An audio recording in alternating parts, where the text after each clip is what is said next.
Kembali lagi nih di Cuap-Cuap Cuan Berkah dengan tema Cuan Jadi Petani Milenial, Why Not? Nah, kita masih tersambung nih dengan Mas Dede Koswara. Ini adalah petani muda yang sudah berpengalaman. Kalau tadi Mas Dede sudah menceritakan secara singkat nih, gimana sih perjalanan singkatnya sampai sukses sekarang ini. Nah, Mas Dede sendiri tadi kan juga menarik nih, katanya tidak mau diem nih di bawah telunjuk orang lain. Ini menarik sekali ya untuk inspirasi buat teman-teman milenial. Nah, tapi kalau dari pandangan Mas Dede sendiri, sebetulnya seberapa besar sih peluangnya nih menjadi petani milenial di era digital saat ini?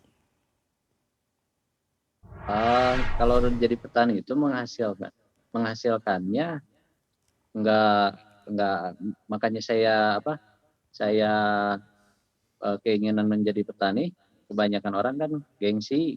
Kalau saya tuh, kalau udah merasakan hasilnya tergantung kita, pola sama manajemennya benar, insya Allah hasilnya memuaskan. Karena apa, dengan bertani itu hasilnya kayak ada lonjatan harga. Dari misalkan, harga tomat misalkan harga 5.000 bisa nyampe 10.000. Nah, dari sanalah ada hasil yang lebih. Jadi ibaratkan kata 2 kali 2 bisa 10, bisa 7, bisa min. Nah, bertani itu ibaratkan gitu, modal 100 juta misalkan, bisa ya dapat keuntungan 200 juta atau 300 juta bahkan lebih. Begitupun sebaliknya, bila kita rugi bisa modal 100 juta bisa habis atau bisa min 50, tergantung kita manajemen sama eee eee, apa, rezeki kita gitu. Tapi setidaknya kita kalau, pakai manajemen, pakai pola, insya Allah nggak akan nggak akan terlalu itu hasilnya. Oke, jadi Jadi jangan gengsi dan juga memiliki manajemen yang baik ya Mas Dede. Nah, boleh nggak sih dijabarin sedikit ya gimana sih nih atau kiat-kiatnya nih untuk awal ketika menggeluti usaha di sektor pertanian ini Mas Dede? ya, kiat-kiat dari awal, dulu saya tuh, punya lahan 100 tumbak. 100 tumbak tuh 1.400 meter masuk, pohon masuk tanaman tuh kurang lebih 4.000 pohonan. Nah, 4.000 pohon, kurang lebih kalau misalkan produksi, 3 kilo kayak tomat 3 kilo per pohonnya, otomatis, 4 kali 3 12 ton. Nah, kiat-kiatnya paling kita, cari informasi dari rekan seprofesi, petani, dari, informasi harga pasar, informasi dari petugas bibit, petugas insek, karena kan kayak petugas-petugas itu, eee, lap tahu di lapangan, daerah-daerah tertentu, tahu kayak Garut, Pangalengan. Nah, kita udah tersurvei, sama petugas-petugas itu. Terus saya nyurvei dari petani juga, dari tiap petani besar, kayak Pangalengan, kayak Garut. Nah, entar, dari sayuran tuh mana yang cenderung lebih sedikit nanamnya, karena sayuran tuh lebih sedikit, entar ke depannya otomatis, barang kekurangan. Kalau barang kekurangan harga bisa melonjak naik. Sekaligus kalau misalkan banyak kita produksi, banyak yang nanam, kita ngikutin, harganya ntar bisa ke bawah. Nah, untuk mengantisipasinya, kita supaya kebagian hasil, bertani itu harus berlawanan arus, jangan ngikutin arus, sama dengan yang lain. Jadi saya tuh kebanyakan dilihat dulu dari, cari informasi dari petugas, cari informasi dari pasar, karena saya ngirim juga kan ke pasar Tangerang, Bogor, Cibitung, Keramat Jati, ke Cirebon. Ya, entar, udah ada, informasi dari pasar sama petugas sama petani-petani di luar sana, saya entar rangkum, harus bulan berapa, tanam, terus, pas, tanaman yang saya mau tanam kayak tomat misalkan yang kosongnya, bulan berapa harus berapa banyak, jadi tinggal kita rangkum aja gitu.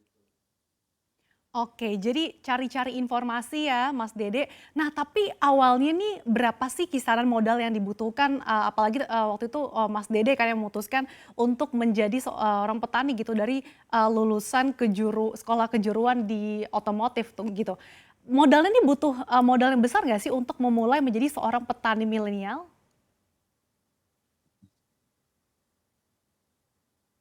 Kalau pemula awal-awal sih kalau modal tergantung kita tanam berapa luas. Jadi kalau misalkan kita luas lahan misalkan 100 tumbakan atau 1 hektar 100 tumbak misalkan masuk populasi pohonnya 4.000 pohon. Nah, kurang lebih modalnya per pohonnya sekarang udah nyampe 4.000 per pohon. Jadi misalkan kalau 4.000 pohon per 100 tumbak kali 4 16 juta. Nah, kalau 1 hektar kurang lebih 6 kali 4 24 jutaan lah. Oke, Jadi tergantung. Oke, jadi tergantung lagi ya dari seberapa luas nih lahan pertanian yang akan digarap atau yang dimiliki. Nah, Mas Dery ini kan sudah menggeluti usaha di sektor pertanian lebih dari 10 tahun nih dan kesuksesannya juga sudah nyata Ya, gitu ya dengan omset yang kalau bisa kita bilang sangat fantastis. Dan bahkan kalau dilihat lagi sudah melampaui nih di seumuran rekan-rekan seumuran Mas Dede yang bekerja di kantor ataupun maupun jadi petani. Nah, tapi pertanyaannya yang menarik juga nih dari teman-teman, sebenarnya ada nggak sih hal yang berbeda atau mungkin rahasia nih yang dilakukan oleh Mas Dede dibandingkan petani-petani lainnya supaya bisa sukses yang sekarang nih? hmm.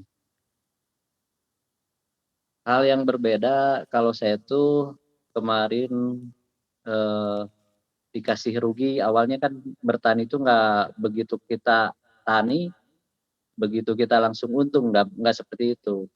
Tapi kan begitu kita tani, kita belajar dulu dari nol, dari A, B, C sampai Z tuh gimana cara pola dari mulai ngolah lahan, terus gimana cara penanamannya supaya bagus gimana, pemupukannya gimana, terus perawatan pengobatannya gimana. Nah, eh, saya tuh prinsipnya kalau rugi tuh nggak kapok. Nah, harus harus seperti itu karena apa? Karena kalau kita kapok bertani, kedepannya nggak akan ketutup kerugian yang kemarin. Terus nggak akan ketemu cara yang baik bertani harus seperti apa. Karena apa dengan rugi itu kita kalau kita udah rugi terus kapok nggak akan iniin. Kalau kita rugi terus berjalan kita udah kayak kita berjalan jalan bagus kita menginjak lubang kedepannya kita kan nggak akan menginjak lubang itu, tapi ke jalan yang lain. Jadi kalau udah rugi itu kedepannya nggak akan rugi lagi gitu. Oke, jadi kita harus belajar lagi nih ya Mas Dery dari kesalahan yang sudah dilakukan sehingga tadi Mas Dery juga ternyata juga sempat merugi gitu untuk melangkah lebih maju lagi ke depan.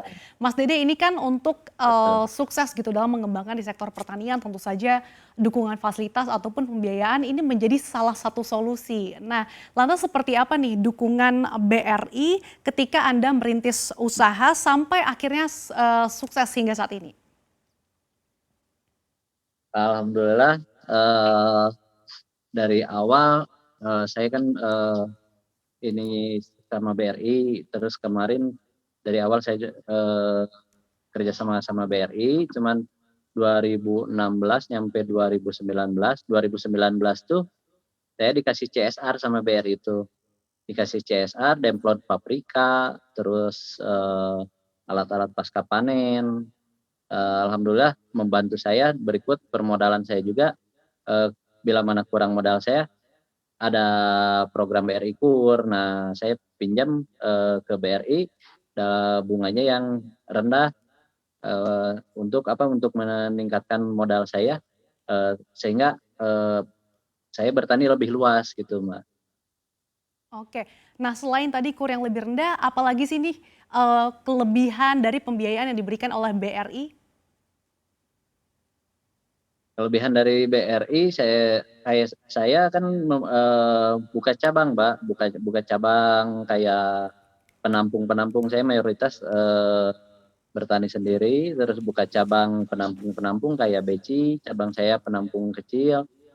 Saya membina 30 penampung, satu penampung itu ada yang 100 petani, ada yang 50 petani, ada yang 70, rata-rata 50, kurang lebih 1.500 petani. Nah, petani saya itu kebanyakan nasabah BRI juga. Nah, program-program BRI kayak BRI Live masuk ke kelompok saya, terus ada simpan pinjam kita eh, Kayak yang petaninya nabung atau pinjam, saya juga kan buka BRI Link di sini.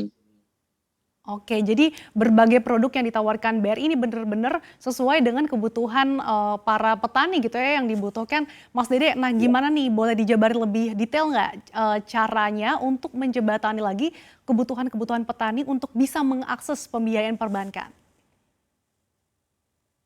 Untuk bisa mengakses biaya perbankan yang penting kitanya jujur, kitanya jujur, otomatis ke depannya nggak akan susah lah, kalau udah dipercaya. Nah, saya juga kan dulu, eee, bagus itunya, bagus, tiap bulannya, terus, usahanya bagus, BRI juga melihat gitu. Alhamdulillah nyampe sekarang dipercaya lah saya sama tim.